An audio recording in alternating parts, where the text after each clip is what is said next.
Hey there. Are you ready to take your expertise in sports medicine to the next level? Join us for the 2025 Sports Medicine Symposium, proudly presented by Norton Sports Health and Court Physical Therapy. This symposium covers hot topics in sports medicine, an active lab, including a lab on treating equestrian riders. Continuing education credits are available for physicians, advanced practice providers, nurses, athletic trainers, and physical therapists. You can join us on Friday, March 21st and 22nd, 2025. Those able to join us in person will be hosting the symposium in the legendary Millionaires Row at the world-renowned Churchill Downs. Can't attend in person? Join us virtually, live. Don't miss this chance to network, learn, and grow. Register today at nortoncme.com. That's NORTONCME.com. I will see you at the 2025 Sports Medicine Symposium.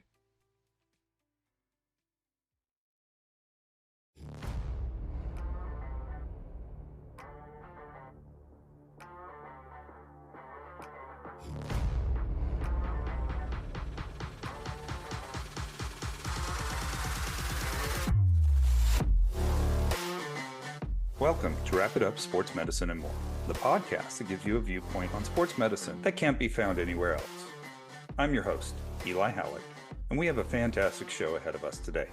So let's get started.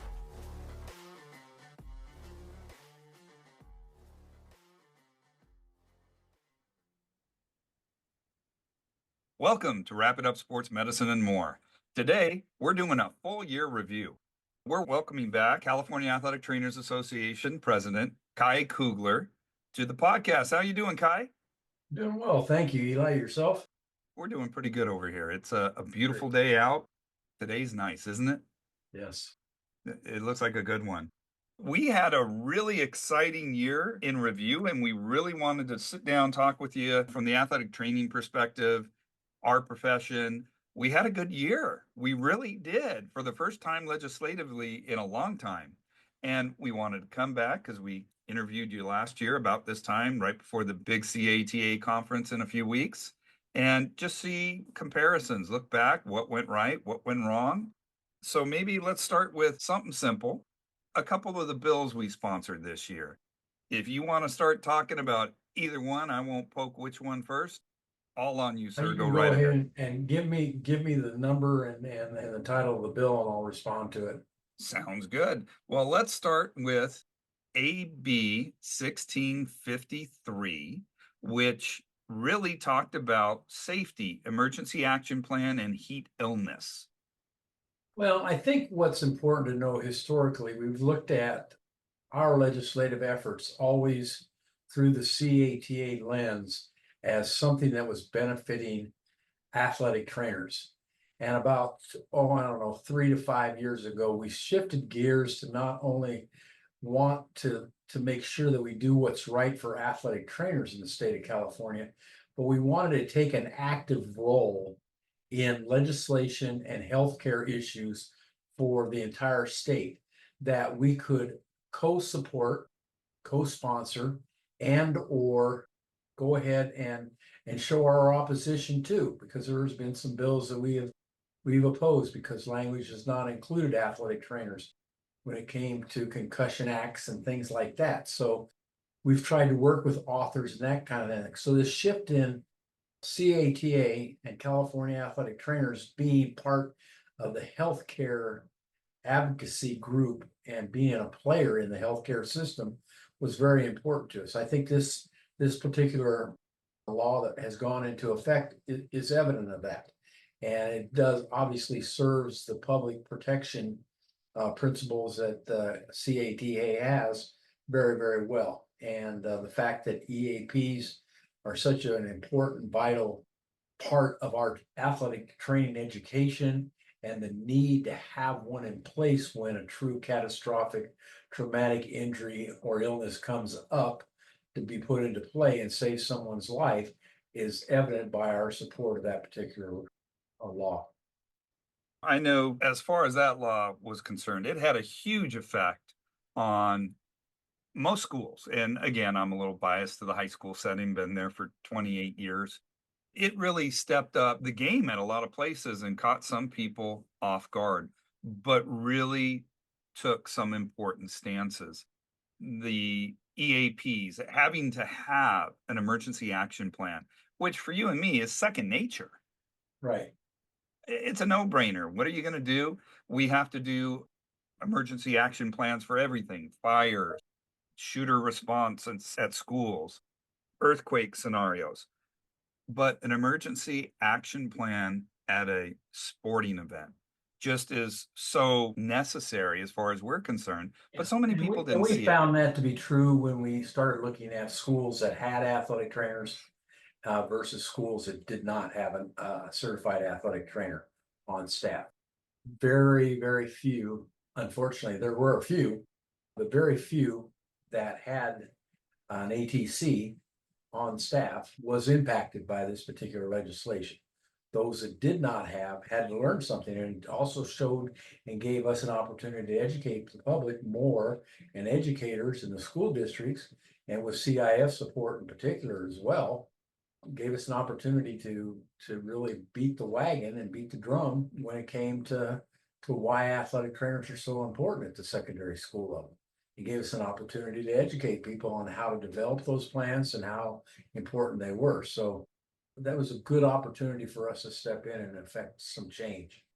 Completely agree. I know, as you said, one of our colleagues and comrade in arms, so to speak, over at CIF Southern Section, Michael West, was a key in making sure we had some good information at the secondary school level, some formats, some templates to hand out to those schools that just were a little less fortunate, didn't have an athletic trainer, but were looking for a way to understand EAPs and what they needed to do.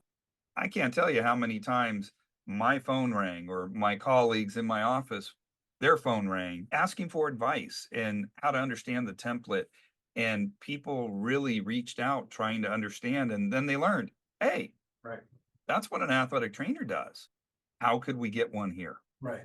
Well, it's an interesting situation that we value and we see that goes on in athletics. I correlate what Mike West does for the CIF and the benefit he's going to bring to the overall profession and the athletic trainers and the public and the secondary school athletes in our state, just to be amazingly positive in the future. I look back at when there was a few individuals that left their athletic trainer head positions and became associate athletic directors or athletic directors within 4-year schools, or whether it's D1 to D3. And they go, why do they want to go in there? And I says, what impact are they going to have? Well, that impact has turned out to be terribly, terribly positive, because now they look at that individual and they know the importance. They know this, the staff ratios are out of balance, and those are things that have changed. So as we branch into other avenues of administration as athletic trainers, like Mike has, like I did when I was at Cal Poly Pomona for a while, and even when it comes to the educational side, we're going to see greater and greater impact and greater change from a positive standpoint as we move forward. And so I see that as the benefit that we have when it comes to our colleagues and our peers branching out into these other positions. Completely agree. And I'll give a shout out to one of our colleagues who's made it into administration at the school level as a principal, Michael Ventura. I remember when he was a colleague as a clinical athletic trainer at Palm Springs High School, and now I believe he's the principal. Last time I talked, it's been a little while. He's made a huge impact understanding what we do at the administrative level.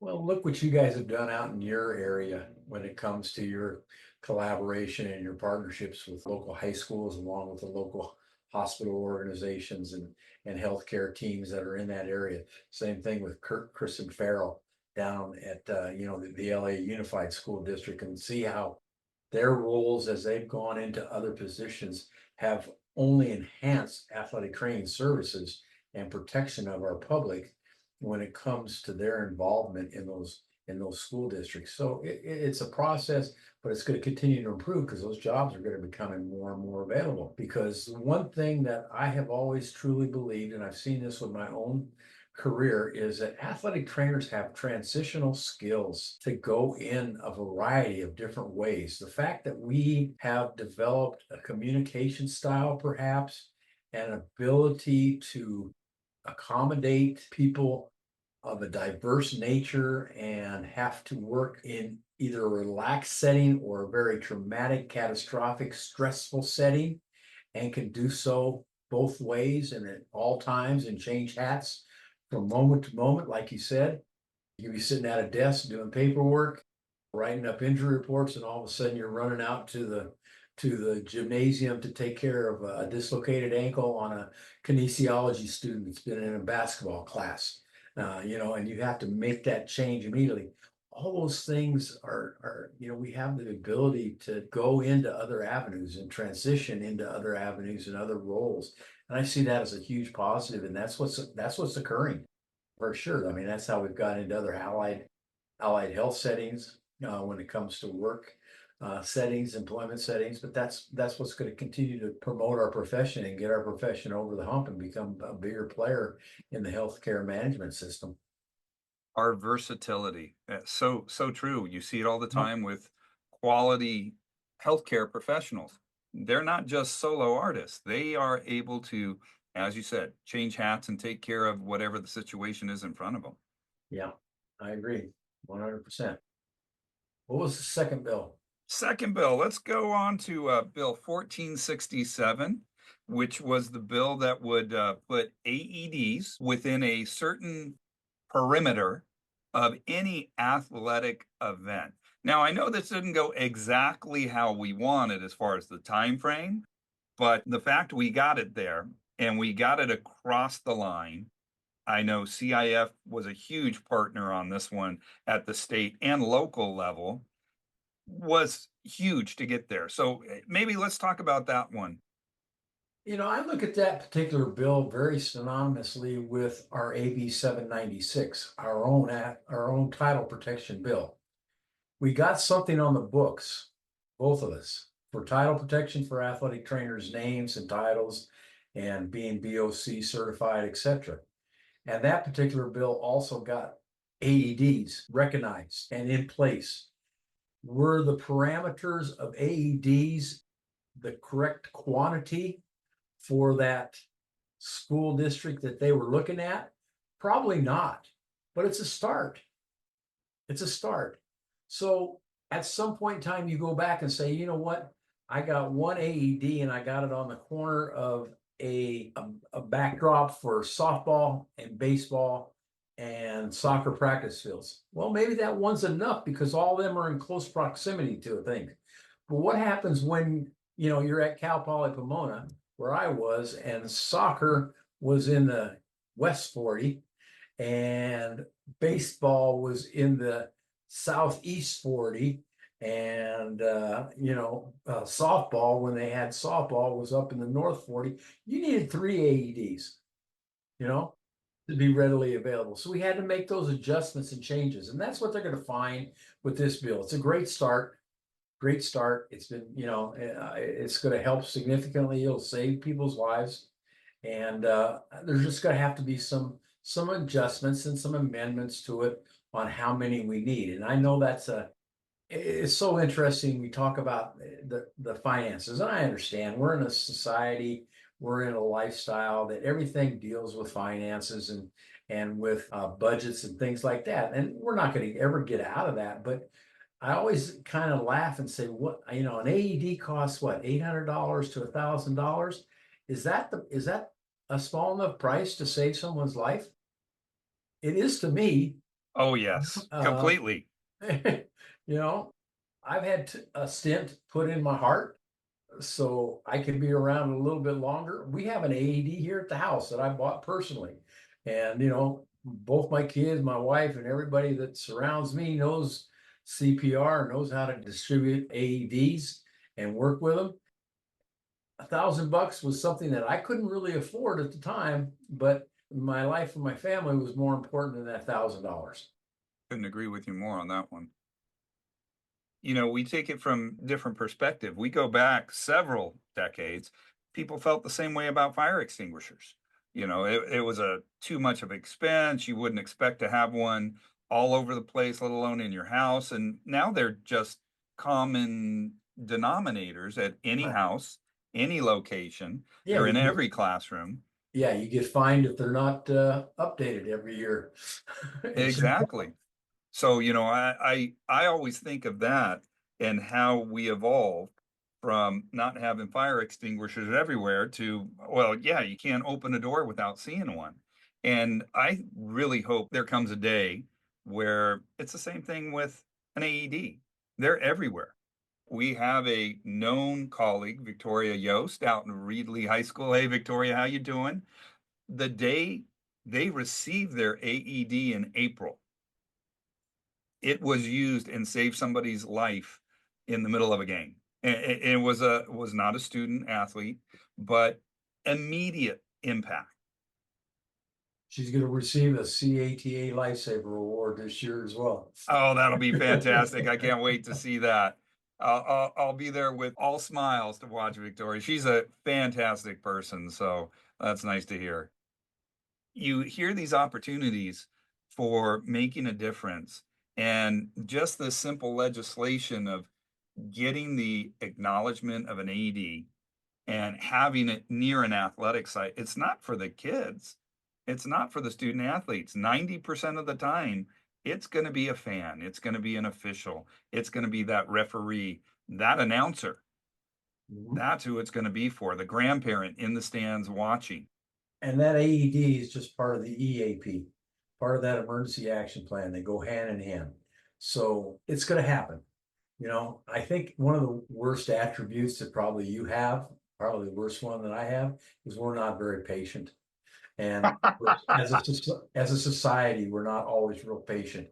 But I think as I've grown a little bit older, I've developed some patience. I see patience developing in you all the time now. Well, thank you. I appreciate that. I'll have to Yeah. tell my wife. Yeah, and it's going to happen. Hopefully sooner than later, but it's going to happen.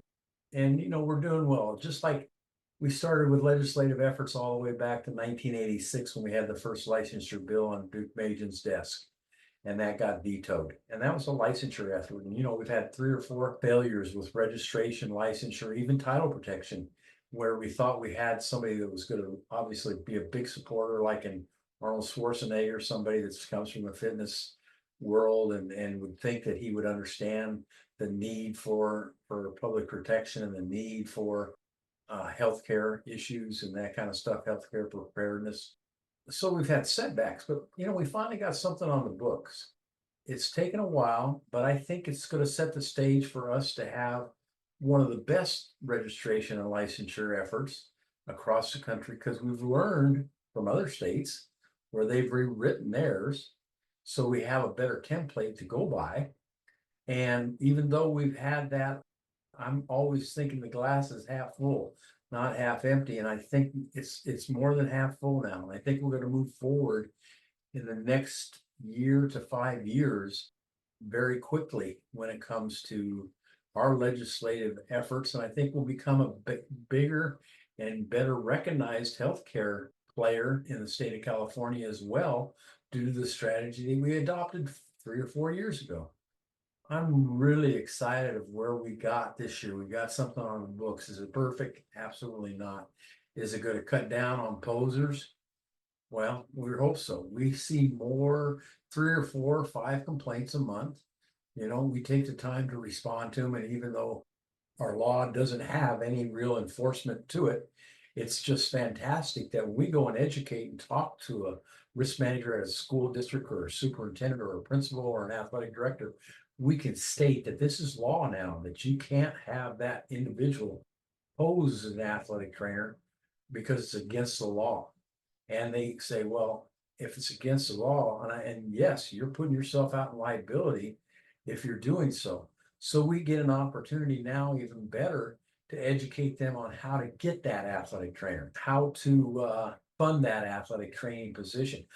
Interesting enough, I just got a email from our national office not more than 30 minutes ago about a world, international, national and international, world-class, over 50 paddleball player, pickleball player that lives up at Napa and has some arthritic knees, and their orthopedic surgeon has recommended that they get with an athletic trainer for rehab and for use because of the sports nature of that. And it's obviously an orthopedic individual who understands what we do and appreciates what we do. So that's another opportunity that we're seeing that comes out of this title protection. So now I can turn to my colleagues, my peers up around Napa and say, who can help this young lady out?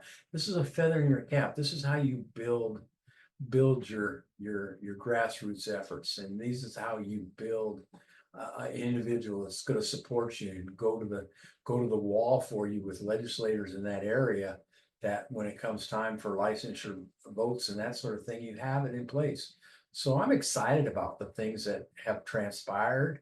I'm so excited about our CHAMP program, our colleagues helping and making sure that we all members prevail when it comes to financial situations. We've had some that have been affected by the fires that haven't necessarily lost their house, haven't necessarily lost a lot of possessions, but financially, because they've had to move out and they had to be away from their house, or they're going to have some smoke damage that they're going to have to clean out and replace or whatever, that they're now going to struggle still remain an NATA member. And so we're going to help them out with their NATA due structures. So we've got the CHAMP program that's doing that. We got EDI that we know is being looked at differently by the present political situations in our country, but that's not going to affect the CATA, because unless we hear from our membership that they don't want EDI and accessibility issues for all people, and we want to represent that sort of commitment to diversity and inclusion and equity and accessibility, because that's who we are, that's who we treat. Those are our patients, those are our clients, those are our student athletes. That's only going to get enhanced. So I'm so proud of the people that I've had the pleasure of being on the managing board with for the last 4 years, and what we've accomplished with the CHAMP program, our EDI commitment. We have a new committee on professional and ethical behavior, which is something we need. That's going to handle these title protection issues until we get over the hump and get a registration and a licensure enforcement arm that will be developed along with these bills that are coming up. We have the new committee on professional advancements, so we're representing all health settings that athletic trainers are employed in. And those are exciting things. We see all those. California is leading the way in those. Certainly there's some other states, but just think about what California has when it comes to those, what we used to call the non-traditional. Now they're traditional settings. They're traditional settings along with our athletic settings. That's something that the public has begun to recognize, being in dance, being in the arts, being in Amazon, being in PepsiCo, helping out firefighters, being down with the Wounded Warrior program at the U.S. Marine Camp. All these things, all these different areas that we now help people in and make cost-effective change to their healthcare plans, their workman's comp, etc., beyond what we do for our traditional settings, our typical athletes when it comes to professional, etc. All those things are a result of things that we have kind of tried to envision moving forward. And I think I think the managing board, and it doesn't have anything to do with me because I have bright people around me that suggest things, and I'm smart enough to listen. And I try to make sure that they get all the credit for it. And I think they deserve the credit because these are good people, and these are going to be our leaders. I'm at the tail end of my career, but I think we're doing some neat things and have done some neat things. I got 2 years left. We'll see how that transpires. I'm excited. I'm excited about our new symposium coming up here at the end of February, 1st of March. We're actually having the governmental affairs people come out from the NATA to do another legislative boot camp, because we do have some new managing board members that have never really participated in a lot of legislative affairs. So we're going to get a little training, get a little background, a little education in it. But we're also going to spend a high majority of our time on developing strategies on where we're going with this legislative cycle, which is, in the first year, the very first stages of its first year for the next 2 years, and where we'll be maybe in a legislative cycle that's in year 3 or 4 from now. So we're developing strategies on how we get that registration, how we get that licensure, how we get that enforcement, how we make a plan to develop with BOC certified athletic trainers who are non-NATA members. How can we get them to support the CATA and be involved in our licensure efforts and get the benefits, but also get them back in the fold as NATA memberships, because that's what the CATA is. It's an NATA arm of the CATA is an NATA arm. And we're just an offshoot of the NATA. So we got some questions out there that we're going to have to answer, but I'm excited about that potential. I'm excited about the fact that, we got 25 vendors at our convention. We started 15 years ago. We had none. We had over 70 people, maybe attend. Now we shut the doors at 300 very easily. We have 25 vendors. We have you and others that want to do podcasts and want to sponsor things. And it's become a financial situation where it pretty much funds itself. And that's a good thing because we are saving membership dollars, and that gives us an opportunity to do more good things with money and grants and research with the EDI group, with our student group, with the CHAMP program. And I'm sure that there's going to be a couple of new ones come out, even out of this particular meeting this year. So I'm real thankful and very excited, and to be honest with you, very proud of the people that have been on the managing board that have done good things last 4 years. And certainly it was very easy for me because I stepped in and followed Jason Bennett and Mike West and everybody else who was a great CATA leader. So I've reaped the benefits of getting us over the hump a little bit, maybe with our legislative efforts, but they set the background. They were the groundwork for it. And so I'm just blessed to be in a position and at a time that a lot of good things are happening. Well, I got to tell you, one thing that I think started to change when you jumped in was that mindset of not looking at legislation from the athletic trainer standpoint, but as you said, from what can we do for others. And when we went from, and I hear it all the time at work, don't think of I, think of we, or think of the big picture. Once we did that, boy, what a change legislatively. That was probably just a key concept that changed with you and your managing board. But I got to tell you, That came out of the first governmental affairs boot camp that we had with the NATA. And I'd love to tell you that was my idea. That was a Nick Harvey idea. That was a governmental affairs chair, and he still is.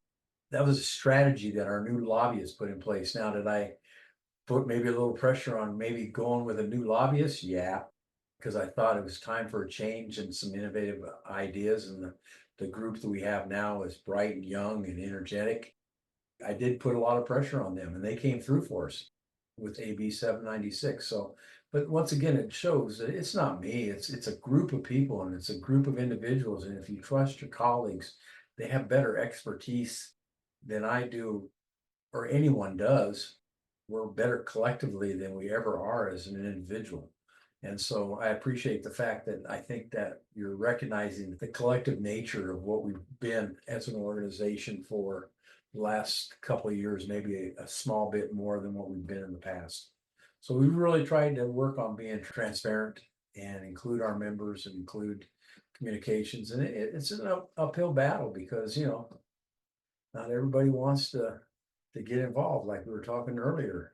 Some people just want to go with the flow. which you and I both will never understand. That's not in our nature, but I get it. Some people just want to duck down and do what they do, and God bless them. Hope they can make a living and do well. But that's not in my nature, I know for sure. Yeah, I mean, another thing that we instituted, I think 7 years ago, that legislative funding for NATA members as part of our due structure. So we've accumulated pretty fair amount of money. And even though PAC funds and licensure boards and things like that have changed by law, that the money now for its original purpose is not permitted to be used for that, there are some other avenues that it can be used for. And we're going to have to work on how to use that $750,000 to $1 million to benefit the members that put that money in and benefit our profession and benefit how we manage the athletic training profession and advance it in the state of California, and how we reward those people that have been loyal to us and have worked hard for California to get us into this position. So, we still have upfield battles, we still got some challenges, and that's what makes it fun. If you didn't have challenges, geez, I'd have retired, and and I'm close to it anyway. I've already retired from working, so I'm ready to do kind of wrap up and retire as well from my volunteer service commitment, both at the NATA level and at the CATA level. I guess even at the District A level too. So ready to move on. It's a young person's game. One thing's for sure, you've put some good people around you, which is always a sign of a good leader. You don't just find somebody that's going to say yes, yes, yes. You find people that are going to say no, but here's why. And here's what I'd recommend. And bringing a managing board, and as you said, the younger generation of athletic trainers on board and getting them involved brings new life, brings new blood, and helps push us to become a better organization. And I think you've been very successful at that. So thank you for what you've done so far. And you're not quite done yet. So keep pushing it. 2 more years. uh, 2 more. Well, hopefully they'll be just as eventful in a positive way. Hopefully. Elevate your knowledge, ignite your curiosity, and compete with the best minds at events hosted by the American Academic Competition Institute. AACI's sports medicine competitions feature practical exercises, challenging quizzes, specialty tests, and keynote speakers that foster knowledge and social engagement in healthcare and sports medicine. Go to aacitest.org for more information on upcoming regional and national competitions. Sign up for the ultimate intellectual showdown. We kind of bounced around a little bit there. We got to several of the laws. We went from 1467, which was the AED law, to we started talking about our title protection, our big victory, our big feather in the cap. For the first time in California history, we got something, and that was AB 796. The moment I got the text that it was signed, I couldn't believe it. I'll be honest, I questioned if it would ever happen, because like so many of us, we've been on the desk waiting for the signature, and it just never happened. So sometimes you want to think the glass is half full, but you never know. So that was just such a wonderful feeling for those of us who've been around a little while and been working on it. Thank you, and to the entire group that worked on that one. Well, I appreciate that. And it was long overdue. For those who doubted that we would ever do it, oftentimes thought that we weren't working harder than anybody else in the country to advance the profession and do legislation. I think this last effort really gave us an opportunity to prove to the rest of the country and to our peers and to our national organization, our district organization, that what a lot of them knew, but not all of them knew, that we were working hard for the last 25, 30, 40 years on this. And California is an interesting state, one of the few states that got a 2-year legislative docket in front of it. 5th largest economy in the world from a financial standpoint, but then we run a deficit in the billions of dollars 1 year, and then we'll have a big time surplus 2 years or 3 years later of $1 billion, and we don't set anything aside for that rainy day that eventually is going to come back. And so, our grassroots efforts and our lobbying firm and we took what we could get. This was the best we were going to get out of this legislative 2-year cycle, and that was title protection. And we got the majority of the opposition as non-factors that we've had in the past for this effort, and which I see as a very, very good thing because it sets the stage for us to continue to work with them and gain their support as we move forward. But you have to have that first step before you can ask something else out of somebody that needs to be on board as well with you. I think we did well. It was a good effort, and we were blessed. And I was as happy as anyone. People ask me, why do you do volunteer work and service work? And it's for moments like this. I mean, for me, I moved to California in 1986 to be the assistant athletic trainer at Cal State Fullerton from New Mexico State. And within the first week or 10 days, they had supposedly a CATA Region 6 meeting, which was going to be a celebration for Duke Majan signing that initial licensure effort in 1986. So we went down to San Diego. Come to find out, he vetoes it, turned definitely from a celebration into something that was not celebratory. So for me personally, it's something I've been fighting for since 1986. And so for it to finally go through and get the governor's signature, and we did things just a little bit different. Now, like you said, you recognize that we developed a strategy. We put ourselves out in a place. We took a year or two off and didn't talk about us at all. We talked about healthcare. Nick did a fantastic job. He followed Mike Chisar's footsteps.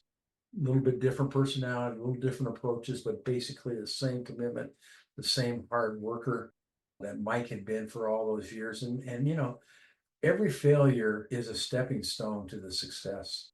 We owe a debt of tremendous gratitude to anybody that's been involved in this for all these years, because they have set the stage and done something that we've gotten over the hump finally.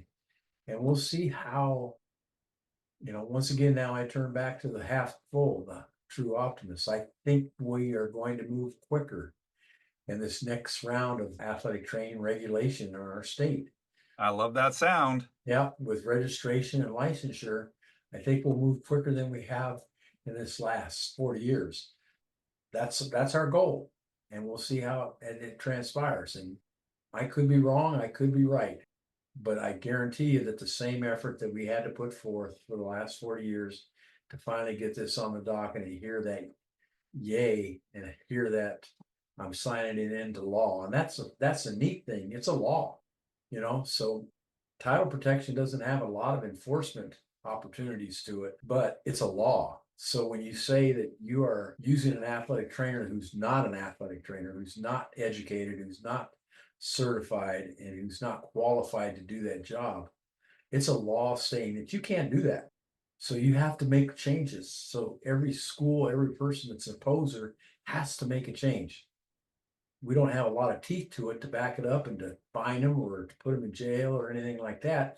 But I'll tell you what, school districts and risk managers really like knowing that they have a situation that could put them in jeopardy. And they're pretty responsive then to finding out ways to get educated and learn more about an athletic trainer and learn more about how to fund one and how to protect it. And then they see the benefit of it when it comes to the financial side of it. It's a win-win situation, even without a lot of enforcement. And it's only going to get better once we get the enforcement aspect to registration and licensure. I'm hoping that we move forward quickly on it. Well, I do too, because just like you, I've been waiting a long time.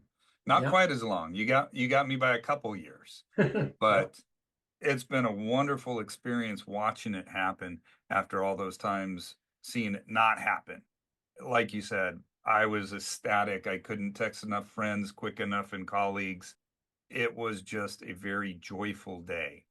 The fact that everybody worked so hard for so long to make something as what seems simple to us as title protection happen just makes me ecstatic thinking what we may be able to do in the upcoming years. Well, I think this bill set the stage for us to be in a great position for it to move forward, because we only qualified the bill on two things: that you were CATI accredited or whatever past accrediting or educational program that you came from or type, that, and whatever happens in the future from an educational standpoint that's dictated by athletic training accreditations and standards of education and competencies and those sorts of things, that's a good thing. That's the number one criteria for it. And the other one is the only way that you can be an athletic trainer in California is if you're BOC certified. And Amen. so those two things are pretty dang simple and can't be challenged. And that takes care of, in my opinion, takes care of almost every issue when it comes to somebody saying, is that individual an athletic trainer, or why is Amazon hiring an athletic trainer? They're not working with an athlete. No, they're working with an athlete that works, and a physically active person that works for Amazon. My favorite quote so far, one of my colleagues said, I've got an industrial athlete working Yeah, for me, and I'm helping him or her. An correct. industrial athlete. I couldn't agree more. Yeah. And a recreational athlete for Disneyland. That's a dancer. Or Oh, yes. Oh, you know, yes. and all these things. And so I think we did once again, I'm proud to be part of it. We did a good job in making sure we kept it simple and kept it wide open for the future, because I don't see our education changing dramatically, or the way we look at it when it comes to education and accreditation. And I don't look at the BOC being changing when it comes to certification. That's why they're separate entities now. That's why they're strategic partners at the national level.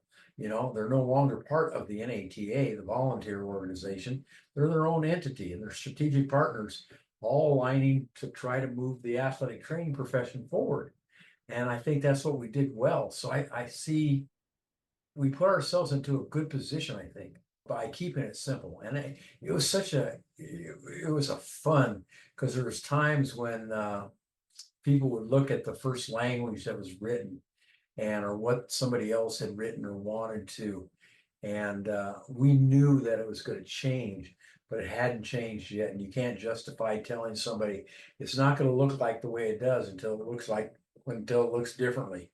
And then all of a sudden, people that were calling me up or calling Nick up and saying, this is going to be terrible. Firefighters are not covered on this. We're going to have to call your author, or call our legislators and voice opposition on this. This is our own peers, our own colleagues. Oh my. Oh my. This is going to change. The end thing, at the end of the day, this will change, and it's going to cover everybody. And it has, and it did, and it is. It nailed it. It really did. Yeah. We've really hit most of the legislative events of the last year, minus the one aspect, which we can talk about briefly, and then look at the future a little bit, which you already have. We had the bill on heat-related illness, which was brought in as part of AB 1653, if I remember correctly. And it really dealt with creating, as you said, a safer environment for, in this case, it was youth sports, that heat, safety, and air quality, just trying to keep a young person, a youth in athletics safer. I think it was a great bill. I think it really made a huge difference right when we started figuring out all the wrinkles that needed to be ironed out. But oh my God, it was a no-brainer. Yeah, it's interesting. I answered another question for another blog of a friend of yours earlier this morning. You're my second one today. He talked to me about, how do you entice somebody to want to come to California to work? And obviously the first thing that came out of my mouth was, who wouldn't want to come to California to work when it comes to our weather? Amen. Amen. But in turn, we still got Central Valley that has tremendous heat. Amen. We still got El Centro and that part of our state that is tremendous heat and air quality issues. We had air quality issues for our athletes and our high schools and the general public with our wildfires. We got a totally different climate up at Humboldt in Northern California than we do down in San Diego. Let's go Lumberjacks. Yeah. You shout out my alma mater. I got to say that. Well, I guess what do they go by now? Cal State Polytechnic at Humboldt. Cal Poly Humboldt. Yeah, I'm still not used to that, but yeah. I'll get there. Yeah. So We have some climate considerations, some acclimation situations and considerations that we need to address. We always think about it's, heat problems only being in the south or only being in the southwest or whatever. They're back in Nebraska when it's 90 degrees and 90% humidity. That's a heat related issue. We see air quality issues when it comes to Oregon, or we go to Phoenix and the air quality is terrible, or we see the fires in Oregon that go on that becomes an air quality issue. We see it in California. What occurred for me from 1986 till now, the air quality in California is just mind-boggling, and so good compared to what it was back when I was a clinical athletic trainer at Cal Poly Pomona and Cal State Fullerton, and having kids and having student athletes have events and practice and that sort of thing. I presume you're talking back on the smog alert days. I Yeah, remember those. I yeah, remember being a high school athlete coming here to play against the school I work at and not being able to see the hills and the mountains that are literally within a mile. yeah. I couldn't see Big Bear from Cal Poly Pomona Yep, half the time in September and October, but we had soccer games going on. I'll never forget that. Throw in the fires. There was an AQI one day because we have Perry Weather. Shout out to them, nod to them. We had an AQI on our campus one day in the middle of the fires of over 600. I think it was 681 or something. Now, granted, nobody in their right mind was going to play, but you get down to 200, 250, and a coach thinks, okay, well, we're out of the fire danger and we're allowed to come back to campus. Why can't we practice? So you need that law in effect because you can say, look, the law states you can't. It's not just falling on us as clinicians, as athletic trainers, although I have no problem telling the coach no. But now But you got a law. some young athletic trainers do because they haven't gone through the battles yet. Yeah, I remember those days being, well, that was a long time ago, but being young and being a little, I wouldn't say impish, but a little concerned about how it was going to be received. Yeah, I mean, we're looking now at chlorine levels in our pools. We're looking at temperature of the water in pools and when is it safe and not safe. We're going to see more and more issues with frostbite and things of that nature across the country. So any bill that's going to deal with climatation and climate considerations and acclimation to those different changing factors is going to be a healthy thing for healthcare. And so that's why we stuck our CATA stamp alongside the original authors and supported it. And there's other bills that we didn't support because we didn't feel that they were valuable to what we thought were the main concerns for public health care and public safety, and didn't represent our profession and us as healthcare providers. So we didn't step alongside those individuals in those bills. But the one that you brought up, we did. And it was a good thing. Once again, good leadership by Nick and him looking at bills and our lobbyists, because we took his recommendation almost every bill. Well, we did take his recommendation on everything, but we all reviewed it. But he brought things to the table and brought the recommendations and the reasoning and the consideration to start the conversations that we needed to have. Well, thank you, Mr. Nick Harvey, athletic trainer. We appreciate everything you've done this last few years in really pushing our organization and our profession in California. So little nod, little tip of the hat, and thank you over And there Nick's going to get the FWADA Special Service Award for California at the District 8 convention in April. And he's also going to get one with us at the CATA. And I haven't heard yet, but he's up for a national state legislative service award in the governmental affairs division of the NATA that he's up for as well for leadership and excellence. It sounds like it's well deserved. Yep, he has done a fantastic job.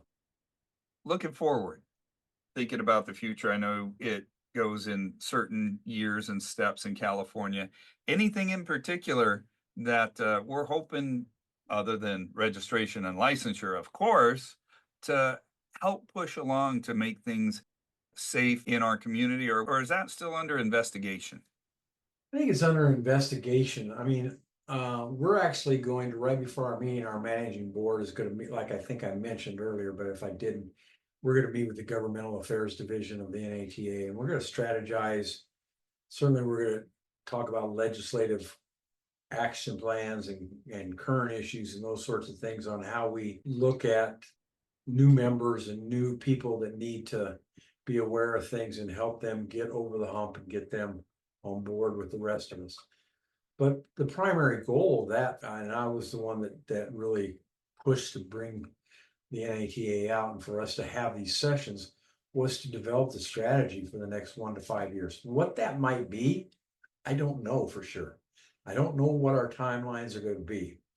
Are we going to jump like certain legislators in Sacramento right now have recommended to us that we go through the steps of title protection to registration to licensure, because that's what's happened to a lot of other healthcare organizations? You know, I say on that just because somebody else had to go through that. I kind of want to jump from title protection to licensure, but that may not be a reality. Just like licensure and registration weren't a reality for AB 796 in this last legislative session. We needed to win. We needed to get something on the books. We needed to become a bigger player and get our own bill and our own language that we could rely upon. And we needed to have that step in place so we could take more steps.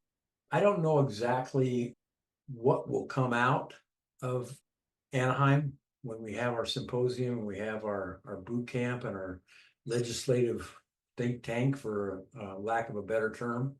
But it's going to be part of what's going to be driven by our conversations, which I really have asked all of our members to chime in and do. That'll be part of our business meeting. And our membership, our managing board members and our leadership team have been asked to go out and get feelings and get suggestions and be able to give the pulse of our association and our members to us so we know how to respond and how to move it forward. It's not about us. It's not about that group of 15 or 25 people. It's about 2,500 people and 3,000 people that are in the CATA when you start counting in the students and other levels of membership besides just ATCs. I mean, that's why everybody seems to think that we need to make a statement about DEI and how it's changing, being influenced at the national level right now. The NATA is looking at that, making a response. I don't think we need to make a response because we've checked the pulse of our members and they're happy with it and they want it. And we're going to keep it. And there's no way they can affect us. They're not going to take anything away from us for us having that and letting people know that we have a commitment. That, to me, that just will support us when it comes back and turns around again. And eventually it's going to turn around again. It will. I can guarantee that. It will. It'll change back to a positive, to where people are just looked at as people. And we just, we support one another and we find ways to help one another. Whether it's through DEI efforts or whatever else, we get back to being human and having humanity. We're going to get there at some point in time. And so that's what I mean by taking the pulse of our members. I'm not worried about DEI for our state association, the CATA. Had a question the other day by one of our leadership members. Do we need to take something off of our webpage? And I said, why? I said, our members are comfortable with it. Till we hear otherwise, I said, I'm going to follow their directive. I said, personally, it's my directive as well. So it's a pretty easy battle for me to go into if I have to battle somebody. So far, I haven't had to battle anybody. So it's not a worry to me at all. So I'd like to think that that battle in our state is pretty safe. Yeah. Knock on wood, of course. Yeah, I would hope so. So one of the big takeaways of the last few minutes is, ladies and gentlemen, and everybody else that wants to have a say in the direction of our profession, it's the time. You should be going to our event, and I say our because I'm a member of the CATA. I am vested in the CATA. I spend my money and I'm going. So, we'll see you late in the evening on Friday and Saturday out there in the lobby talking, maybe with a cold beverage in hand. Yeah, But talking about beverage of choice is never frowned upon. exactly. Those are my favorite times because that's when you get to talk, you get to connect again, and we can really discuss what the issues are for our state association. So if you want a voice, you should be at that event at the end of February, beginning of March. And let's talk. Let's get it done. Let's see which direction we want the CATA to go. I'm digging over here for a piece of paper that Nick prepared for me, which are gonna be our talking points at our preliminary leadership team meeting and strategic think tank, etc. And I'm trying to see if I can just share a couple ideas that we put down on paper to let you know what, as a member, if you do show up, you're gonna be asked these questions about where you can help us with and what to let us know. We're gonna try to look at the process of how a bill continues to go through, tips and tricks for those who have not had many conversations with legislator, conversation ideas, goals, targets. What do we focus on in the future? What are important topics need for stakeholders? Think outside the box. How is Dr. Weber changing from an assembly person now to a senator from the San Diego area impact her as our main legislator and advocate for athletic training regulations? How does that impact us? She has a new staff, new chief of staff. So obviously there's going to be some sort of educational time that has to be invested in that. What are we going to do maybe in this first year, this legislative year now? And we're not probably going to put anything out there or put anything together. We'll wait for that second year and then hit it hard all the second year of this legislative session. How do we still do prep? Who do we visit?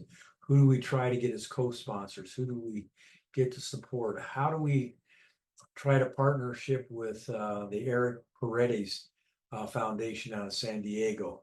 And Fantastic organization down work there. with the Governor's Advisory Council on physical fitness. There's the Aspen Institute of Project Play Summit that we're looking at attending and speaking at. We're going to put a lot of things in paper and try to do some drafts of some legislature and take what, that's why the NATA is out, because they'll be able to bring us the best templates and the best practice that now is available from everybody, all 50 states, which is so nice to say. Wow, we can say Instead of that. saying 49. We could say that now. Yeah. Oh my God, that's fantastic. So some of those are things that we want to hear from our members about. We want to hear what you feel. We want to hear whether or not the CHAMP initiative is a good initiative, whether or not our research and grants program for DEI students are a good program. We want to hear how we can maybe have one of your colleagues and your friends who's not a non-NATA member, but still BOC. How can we get them back in the fold? How can we work with them and meet their needs? I think we understand the issues of why people have gotten out of the NATA, but I still think there's a lot of things about the NATA that people don't understand and all the benefits that association tries to bring to them. It's the same way for us. What does the CATA do for you? We want to make sure that you have a great understanding of what we try to bring to you. And if there's another need that you have or another need that we haven't foreseen, we need to know about because it's your organization. So that's kind of what I mean by we want to get the pulse and people. And I appreciate the plug for our symposium. Can get out there and come to the business meeting and speak to us over lunch or over a beverage of choice or just seeing us in the foyer or going through the exhibit hall. 25 exhibitors, that's pretty cool. There's going to be a lot of things that the exhibitors are going to have available to people in a variety of different avenues. It doesn't really matter for the settings so much. So it's exciting times, but that's what we want. We need people to provide us with information. Well, people, colleagues, friends, let's do that. Let's get out there.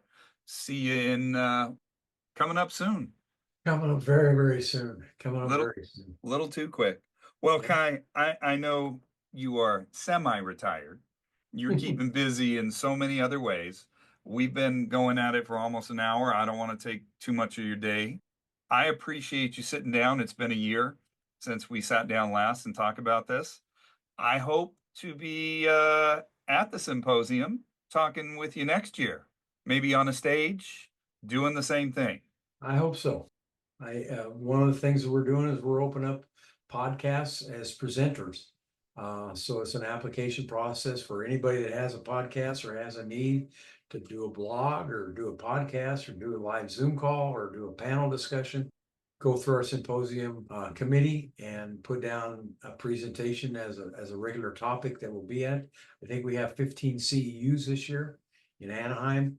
We have some great topics and a couple good learning labs that are going on. We got Wilda Bingham, Yes. Wilda Jarrett, Yep. Wilda Jarrett, one of the first female African-American athletic trainers at the NATA level and one of the top 50 individuals that was recognized by the NATA during their Title IX celebration. We recognized her at the CATA. She'll be our first keynote speaker. It's going to be enlightening because her road has been difficult.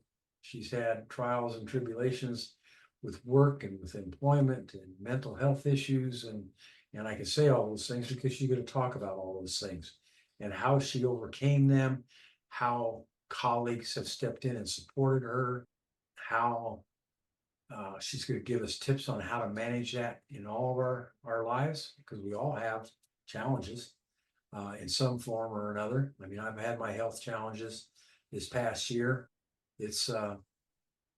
It'll be a good keynote speaker during our lunchtime. And I mean, if nothing else, I've known Wilda since 1988, I believe.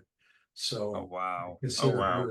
consider her a dear, dear, dear friend. So if I was not in this position where I got to be at the whole thing or need this entire CEU package, I would show up just in support of Wilda and hear her talk and hear her story. I'm definitely looking forward to that myself. Yeah, it's going to be a great, great thing. Well, thank you for all your time, buddy. Again, we'll be hoping to see you next year as an official podcast member because, well, we're official CAT members and we're going to do everything we can to support our organization. Well, I appreciate your efforts and I appreciate you bringing information and getting information out to our colleagues and our peers, and hopefully it'll continue to grow and you'll have opportunities to educate the public as well. That's all we hope for. Educate others about what we do, who we are, and how we take care of them. Yep. So, my friend, you have a great afternoon. Stay healthy for us, please. Try my best. Thanks for being on the podcast today. Wrap It Up Sports Medicine and More. All right. Thanks, Eli. I appreciate it. Say hi to the family. You too. Bye-bye, Kai.